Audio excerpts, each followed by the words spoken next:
I keep my goals to myself, cause whenever I share it with folks, they get a look upon their face and their memory floats to a time where their goals and the stars ain't... What's good? We're going to get into Clash in Italy predictions. Clash in Italy takes place on Sunday, May 31st, 2026. The match card is very stacked. It's extremely star-studded. You got basically all the top guys there, minus CM Punk. So they're really going all out. And I like it. You know, it's an international show. Usually these international shows are pretty good for the most part. I believe this is their first time they've been in Italy, I think. So that's really cool for them to continue to go to other countries in Europe, which is great. So I do like that. And really, really good stuff. I think it's great. And I'm pretty sure the Italian crowd will definitely bring it for sure. So that's cool. Now, the venue, I can't pronounce the name of the venue, but the venue can hold quite a bit of people. So for ice hockey, it's 14K, 14,350. For basketball, it's 16K. For volleyball, it's 15,800. So almost 16 on that one. So it can hold anywhere between 14 to 16,000 people, which is fine. That's really, really good, honestly. Great stuff there. With a card of this magnitude, this should kind of basically be a sellout show. So I imagine they'll probably end up selling out most of the venue, even though the prices, well, the ticket prices are going to be astronomical, but I'm pretty sure people have probably saved up several paychecks just to go, more than likely. So, you know what I'm saying? So, there's that. All right. But, Clash in Italy should be fun.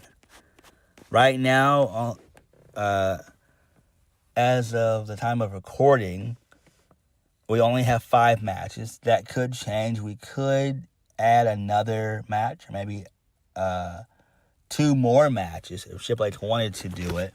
But as of right now, it's just 5 matches. It is what it is. So, you know, there is that. They could add Braun Breaker, Seth Rollins to this thing. They should. They may do that on Smackdown, but I doubt it. Or they could mention it on Smackdown.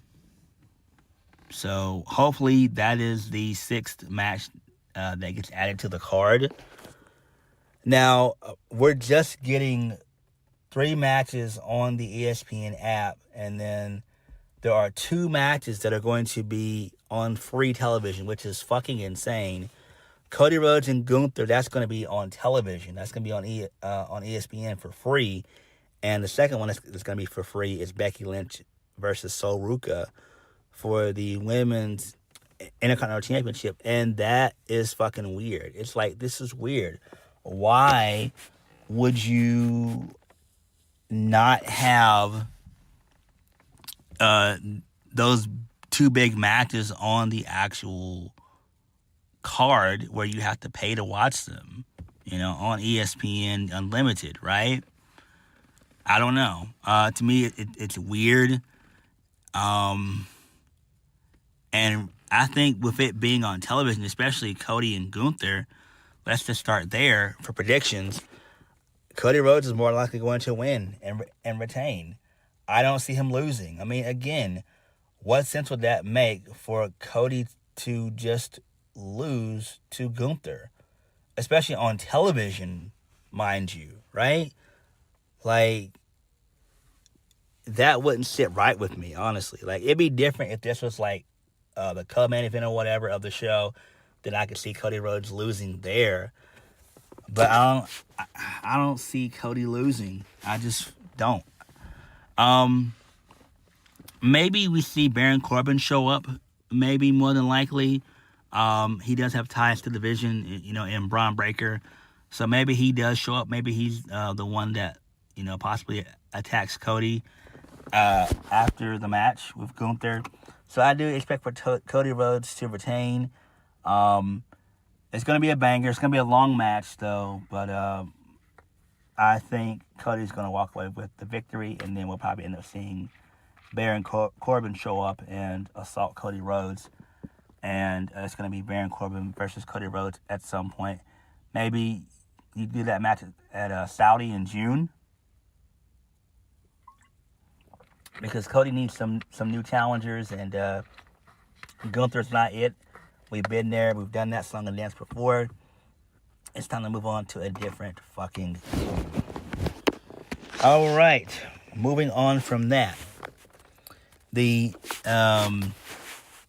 second match that's going to be taking place on the on ESPN for free.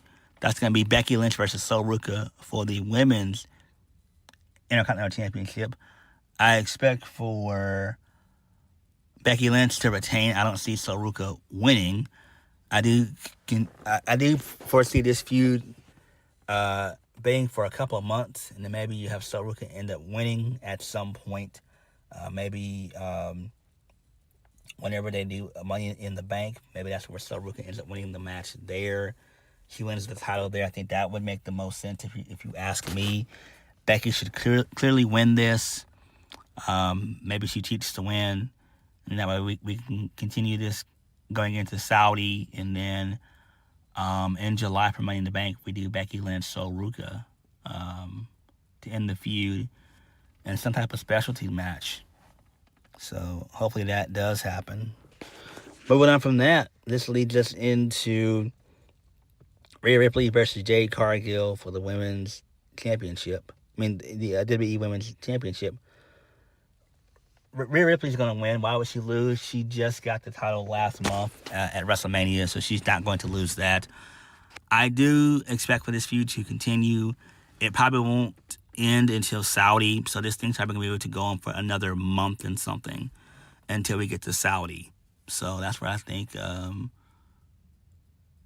their feud will end. It's going to be in Saudi Arabia at some point, doing some type of specialty match. I don't have any damn idea, but we're going to get Jade and Rhea 3 at some point for sure. And I expect for Rhea to retain. Moving on from that, this leads us into Oba Femi versus Brock Lesnar 2. This should be a fun match. We should get at least a 12-minute match. And I think that would be sufficient, and that would suffice, because Brock Lesnar, good and damn well, don't need to work a 15-minute match. So I think Brock's going to end up winning the second match, and then Oba will ultimately win the feud and come SummerSlam in August. And it's still weird that SummerSlam is in early August, but it is what it is. I kind of wish that it was in at least either mid-August or late August, which is my birthday. But beggars can't be choosers, basically. So, it's fine. But I do expect for Brock to win. Why would he lose? Main event of the evening, Roman Reigns versus Jacob Fatu, Tribal Combat for the World Heavyweight Championship. Roman Reigns is going to retain, obviously, more than likely. And I do think that's when we'll end up seeing Jacob Fatu show up. I think that would be great.